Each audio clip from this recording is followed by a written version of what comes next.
नमस्कार साथियों, स्वागत है आपका अपने YouTube चैनल पे। और आज है 3 अगस्त 2023।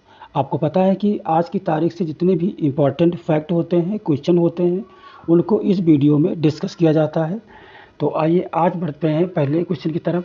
तो आज का जो पहला क्वेश्चन है वो है 75 रामसर स्थल पर्यावरण वन जलवायु परिवर्तन मंत्रालय की सलाहकार समिति की बैठक का आयोजन कहाँ किया गया। तो यहाँ सबसे पहले तो आपको समझना होगा कि 75 स्थलों पर हुई है ये बैठक। तो ये 75 होता क्या है।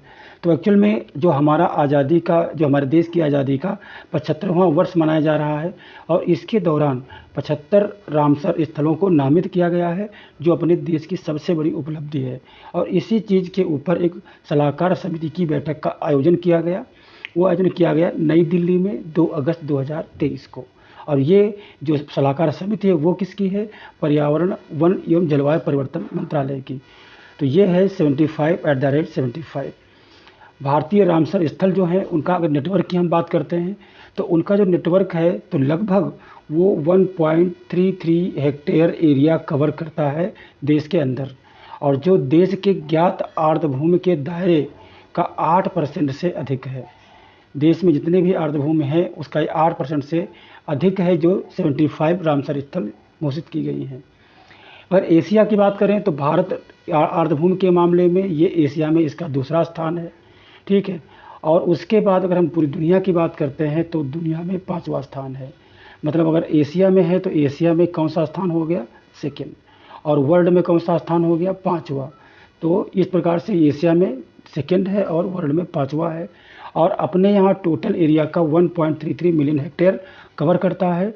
और ये 75 जो है 75 आज़ादी के 75वें साल के दौरान 75 रामसर स्थलों को नामित करने की उपलब्धि अपने देश ने प्राप्त की है। अब यहाँ पे क्वेश्चन नंबर 2 आता है आज का। किसको दिल्ली पुस्तक मेला 2023 में उत्कृष्ट प्रदर्शन के लिए पुरस्कार मिला है? दिल्ली पुस्तक मेला जो अभी हाल ही में आयोजित किया गया था नई दिल्ली में, ठीक है। तो 29 जुलाई से 2 अगस्त 2023 तक ये नई दिल्ली में प्रगति मैदान में आयोजित किया गया था। और जो ये 27वां संस्करण था, ये आपको याद करना पड़ेगा। और जो इसका आयोजन है वो ITPO, ये जो ITPO है इसके सहयोग से किया गया था प्रगति मैदान में। तो इसमें अभी जो उत्कृष्ट प्रदर्शन के लिए पुरस्कृत किया गया, जो अवार्ड मिला है वो मिला है भारत सरकार के प्रकाशन विभाग को। दिल्ली पुस्तक मेला 2023, दिल्ली पुस्तक मेला 2023 में जो अवार्ड आया है वो अवार्ड किसको मिला है? प्रकाशन विभाग को, जो गवर्नमेंट ऑफ इंडिया का है। और इसका ये 37वां संस्करण था और मनाया गया 29 जुलाई से 2 अगस्त तक। और ये प्रगति मैदान नई दिल्ली मनाया गया था। और इसकी जो प्रकाशन विभाग की जो प्रमुख हैं, महानिदेशक हैं, वो हैं सुश्री अनुपमा भटनागर। और इन्होंने ये पुरस्कार ग्रहण किया। अगला क्वेश्चन नंबर 3 है। संसद ने खान और खनिज विकास विनियमन संशोधन विधेयक 2023 पारित किया गया। ये क्या है? तो खान और खनिज विकास और विनियमन अधिनियम 1957 में संशोधन। मतलब संसद में जो अभी खान खनिज और विकास एवं विनियमन संशोधन विधेयक पारित किया गया 2023 का, ये एक्चुअल में जो 1957 का जो अधिनियम बना था इस चीज़ पे, उसमें संशोधन किया गया। और अगर इसके संशोधन की बात करें तो इसमें संशोधन 2015 में हुआ था और 2016 में हुआ था, 2020 में, तो 2021 में हुआ था। और इसमें है क्या? महत्वपूर्ण खनिजों पर ध्यान केंद्रित करते हुए इसमें संशोधन खनन क्षेत्र में प्रमुख सुधार प्रस्तुत करता है। मतलब खनन क्षेत्र में जो भी सुधार हो सकते हैं तो उसमें यह हुआ है। और इस बार जो मेन जो घटना है, मेन जो सुधार है वो हुआ है कि जो 12 परमाणु खनिज की सूची थे उससे 6 खनिज हटा दिए गए।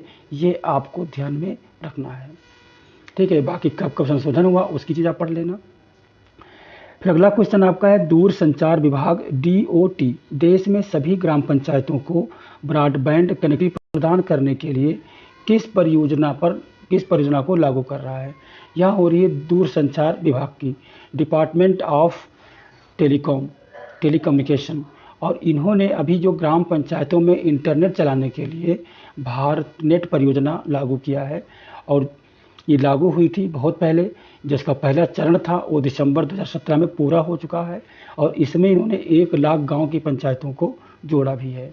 पहले चरण में 1.23 लाख ग्राम पंचायतों से लगभग 1.22 लाख ग्राम पंचायतों की सेवा के लिए तैयार कर दिया इन्होंने है और शेष ग्राम पंचायतों को इतना दूसरा चरण लागू किया जाएगा और वो भी प्रगति पे है। भारत नेट का जो दूसरा चरण है उसके अंतर्गत लगभग 1.44 लाख आवंटित ग्राम पंचायतों में 77,000 से अधिक ग्राम पंचायतों में लगा दिया गया है। तो ये भारत नेट है, ग्राम पंचायतों में नेट की सुविधा प्रदान करने के लिए, जिसका पहला चरण 2017 में पूरा हुआ। ठीक है, तो ये आपको ध्यान रखना है और जिसमें 1.22 जो है किया गया, 1.22 कवर किया गया और अभी 1.44 लाख आवंटित गाँव में ये कार्य चल रहा है दूसरे चरण में। तो भारत नेट परियोजना हुई ग्राम पंचायतों के लिए। अब अगला क्वेश्चन आपका है स्वामित्व योजना क्या है।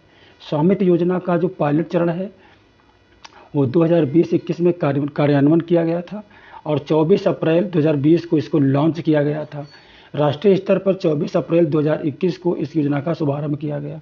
स्वामित्व योजना एक्चुअल में देखा जाए तो जो गाँव में ज़मीन पड़ी हुई है, गांव में क्या होता है कि जो कोई ज़मीन होती है, जो घर होते हैं, वो एक्चुअल में शहरों की तरह नाम से रजिस्ट्री नहीं होती है उनकी। बहुत सारी ज़मीन जो है ऐसे ही होती है। तो स्वामित्व का जो कार्ड है वो लोगों को प्रदान करने के लिए स्वामित्व योजना प्रदान की गई है और इसमें हर एक स्टेट अपने गाँव का ड्रोन के द्वारा सर्वे कराता है। ठीक है, अब देखिए 26 जुलाई 2023 तक देश के 2,70,924 गाँवों में स्वामित्व योजना के तहत ड्रोन उड़ान का कार्य पूरा किया जा चुका है। मतलब ड्रोन के सहारे सारा सर्वे हो रहा है कि किस तरीके से कौन सी ज़मीन किसके अंडर में होगी। भारतीय सर्वेक्षण विभाग द्वारा स्वामित्व योजना के तहत तैयार किए गए मानचित्रों पर आधार पर संपत्ति कार्डों को तैयार किया जाएगा और फिर उनको वितरित किया जाएगा राज्य सरकार के द्वारा। ठीक है, तो ये चीज़ है स्वामित्व योजना। प्रश्न नंबर 6 है बाल देखभाल गृहों की निगरानी के लिए किस पोर्टल का शुभारंभ किया गया है।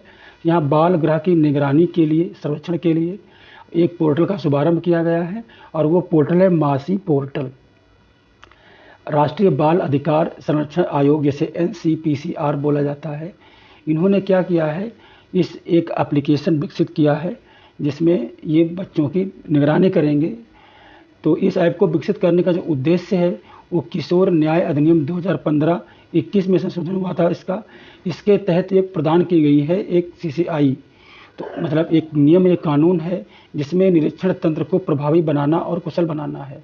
इस अधिनियम के तहत एक और चीज़ है कि प्रत्येक जिले में कम से कम एक बाल कल्याण समिति स्थापित करना अनिवार्य है और वहाँ पे जितने बाल कल्याण समिति में जो भी मेंबर होंगे, जो बाल देखभाल गृह होते हैं, वहाँ पे ये मासी पोर्टल उनकी निगरानी करेगा। क्वेश्चन नंबर 7 है हाल ही में किस राज्य सरकार ने बाल श्रमिक विद्या योजना का विस्तार किया है। तो ये किया है उत्तर प्रदेश ने। देखिए, जिस क्वेश्चन में व्याख्या जरूरी है उसमें व्याख्या की जा रही है और जिसमें नहीं जरूरी है उसमें आप ऐसे ही पढ़ लीजिए। तो यहाँ पर बाल श्रमिक विद्या योजना का विस्तार किया गया उत्तर प्रदेश में। उसके बाद क्वेश्चन नंबर 8 है हाल ही में किसने भारतीय राष्ट्रीय कृषि विपणन संघ नेफेड के MD के रूप में पद ग्रहण किया है। मतलब जो भारतीय राष्ट्रीय कृषि विपणन संघ है जिसको हम नेफेड बोलते हैं, तो नेफेड का अभी हाल ही में MD किसको चुना गया है, तो MD चुना गया है रितेश चौहान को। तो नेफेड का MD रितेश चौहान को चुना गया है। क्वेश्चन नंबर 9 है हाल ही में बिहार राज्य और एशिया विकास बैंक ADB के बीच कितने ऋण समझौते पर हस्ताक्षर किए गए हैं। तो जो बिहार राज्य है अपना और जो ADB बैंक है इसके बीच में समझौता हुआ है। कौन सा ऋण समझौता, और ये कितने हैं, $95 मिलियन, $295 मिलियन का समझौता हुआ है बिहार और ADB के बीच में। क्वेश्चन नंबर 10 है हाल ही में किस राज्य सरकार की शहरी सेवाओं के विस्तार के लिए एशियाई विकास बैंक ADB के द्वारा $200 मिलियन के ऋण समझौते पर हस्ताक्षर किए गए हैं। तो राजस्थान ने $200 मिलियन के लिए किया और बिहार ने 295 के लिए किया। तो ये दोनों चीज़ें आपको याद रखनी है ADB के साथ में। हाल ही में किस प्रसिद्ध फ्रांसीसी लेखक का 94 वर्ष की आयु में निधन हो गया। तो ये है मिलान कुंडेरा और ये कौन है, फ्रांसीसी लेखक हैं। ठीक है, तो इनका नाम आपको याद रखना है कि फ्रांसीसी लेखक की मृत्यु हो गई है। हाल ही में किस राज्य सरकार ने सौराष्ट्र नर्मदा अवतरण सिंचाई योजना CAUNI योजना को कंप्लीट किया है। तो ये कंप्लीट किया गुजरात सरकार ने, सौराष्ट्र नर्मदा अवतरण सिंचाई योजना। ये योजना कंप्लीट हो गई है गुजरात सरकार के द्वारा। हाल ही में प्रधानमंत्री नरेंद्र मोदी ने गुजरात राज्य में किसका उद्घाटन किया है? तो सेमिकॉन इंडिया का उद्घाटन अभी हाल ही में किया है।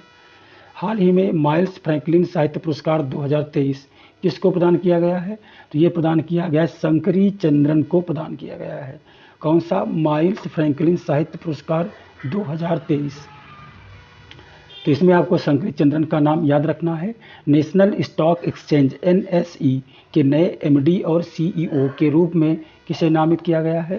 तो ये नामित किया गया आशीष चौहान को। ये NSE के MD और CEO बने हैं, तो इनका भी आपको नाम याद रखना है।